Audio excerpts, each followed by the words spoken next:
My name is Kristin, and this is my portfolio. The theme is the differences and advantages in online assessment versus classroom assessment.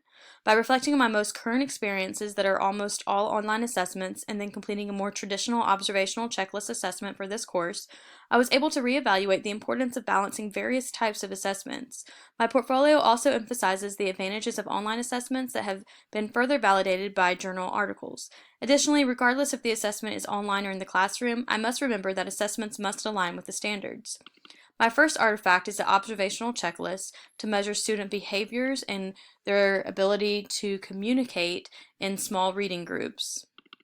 This type of assessment is a big departure from my more common online assessments, which are mainly multiple choice quizzes. By doing an observational checklist, I'm able to assess students in a different way. Ideally, students would be unaware and perhaps less inhibited or stressed as they may be during my normal types of assessments. By assessing students in a variety of ways, I can get a more accurate idea of their level of mastery. I chose to do an observational checklist for Task 2 because honestly it was something I'd never done before, and it challenged me and pushed me in terms of professional development. And I definitely think I would be implementing something like this during the fall. My next artifact was an article called Classroom versus Online Assessment by Spivey and McMillan.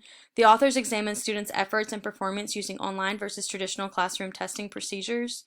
This article fit nicely into my theme because its goal was to compare online testing to traditional classroom assessment, specifically to see how each type of assessment affected study efforts and student achievement.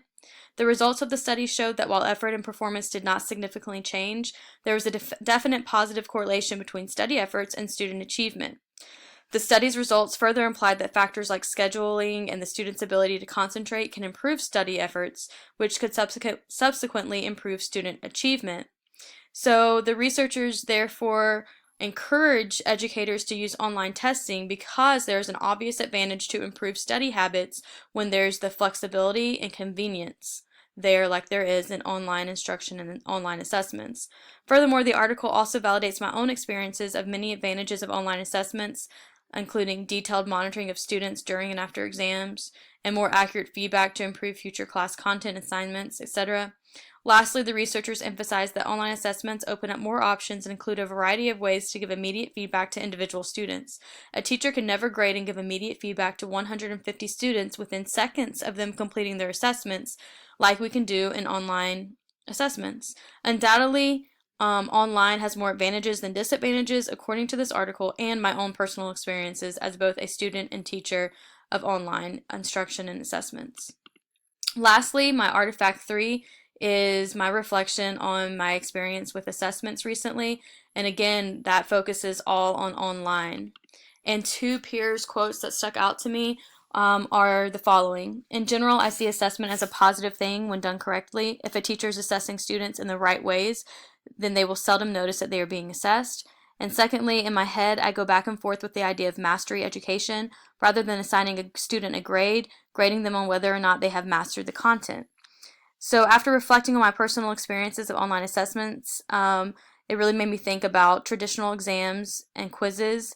And I think my classmate has an interesting perspective that students will seldom notice that they're being assessed if assessment is done in a positive manner.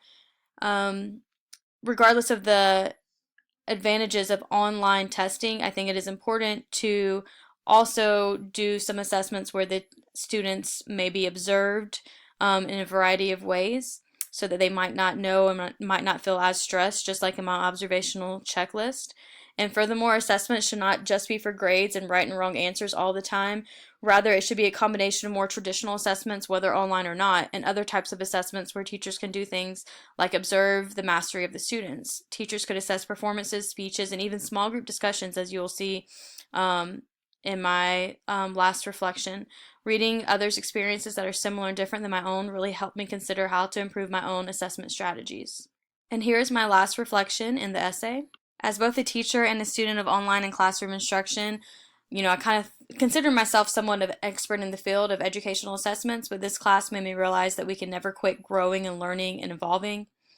And some of the most important things that I learned throughout this course and throughout my portfolio are that we have to have varied assignments, and that it's good to have some balance between online assessments with more traditional ways like observational checklist.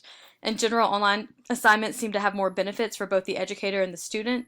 regardless of which assessment is created, teachers must align the questions to the standards, and we must also use varied approaches. Thank you very much.